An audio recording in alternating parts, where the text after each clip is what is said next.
மாடி தோட்டத்துலேருந்து இந்த பொன்னாங்கண்ணி கீரையை பறிச்சுட்டு வந்துட்டேன். இதை நல்லா வாஷ் பண்ணிக்கலாம். நல்லா வாஷ் பண்ணி எடுத்து வச்சுப்போம். இது நல்லா வாஷ் பண்ணியாச்சு.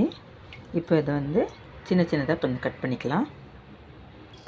கீரையை கொஞ்சம் நறுக்கியாச்சு. இப்போ வெங்காயத்தையும் கொஞ்சம் கட் பண்ணியிருக்கேன். கடாயில் எண்ணெய் ஊற்றியாச்சு. இப்போ கடுகு போட்டுப்போம்.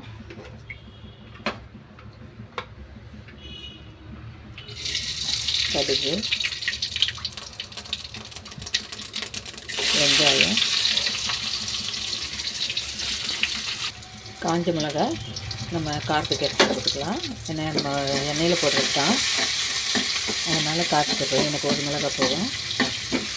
இது கொஞ்சம் வெங்காயம் கொஞ்சம் வதங்கட்டும். வெங்காயம் வதங்கணும்னா கீரையை நம்ம அதில் போட்டுட்டு வதக்க வேண்டியது. வெங்காயம் வதங்கிடுச்சு, கீரையை போட்டுக்கலாம்.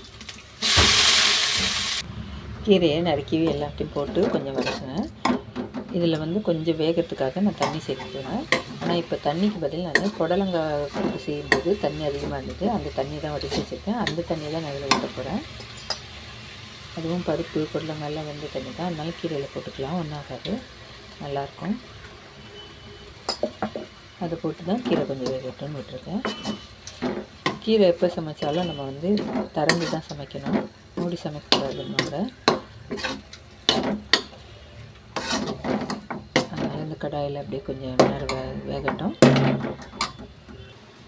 கீரைக்கு தேவையான உப்பு சேர்த்துக்கலாம். நம்ம உப்பு கொஞ்சமாக முதல்ல போடுங்க. அதுக்கப்புறமா டேஸ்ட் பார்த்துட்டு அதுக்கப்புறமா எவ்வளோ போட்டுக்கலாம். ஸ்டார்டிங்லேயே நம்ம அதிகமாக போட்டோன்னா உப்பு அதிகமாகிடும். ஏன்னா கீரை பார்க்கறதுக்கு முதல்ல நிறைய இருக்கும், அப்புறமா செய்ய செய்ய பார்த்திங்கன்னா அப்படியே சுருங்கி கொஞ்சமாக ஆகிடும். அதனால் முதல்ல நிறைய இருக்குதுன்னு சொல்லிட்டு அதுக்கேற்ற மாதிரி நிறைய உப்பு போட்டுறாதீங்க, கொஞ்சமாக போட்டாலும் போதும். கீரை வேக ஆரம்பிச்சிடுச்சு. இந்த பூண்டு கொஞ்சம் நசுக்கி போட்டுப்போம். கொஞ்சம் சீரகமும் சேர்த்துக்கலாம். அது கூட கொஞ்சம் சீரகம்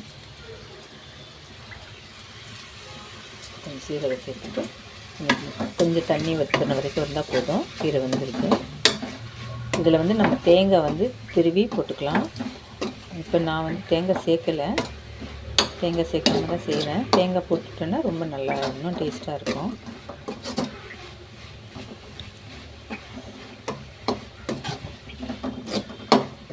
கொஞ்சம் இந்த தண்ணி மட்டும் லைட்டாக இது போகிற வரைக்கும் நம்ம செஞ்சிட்டாலுமே போதும். இது கீரை நல்லா வெந்துருச்சு.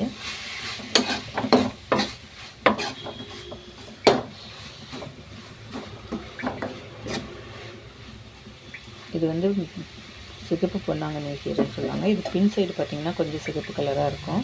ஸோ கீரை ரெடி ஆகிடுச்சு. ஸோ இன்றைக்கி சமையலில் கீரை பொரியல், புடலங்காய் கூட்டு, இந்த கூட்டை தான் நம்ம போட்டு சாதம் போட்டு பிணைஞ்சி சாப்பிட்டுக்கணும்.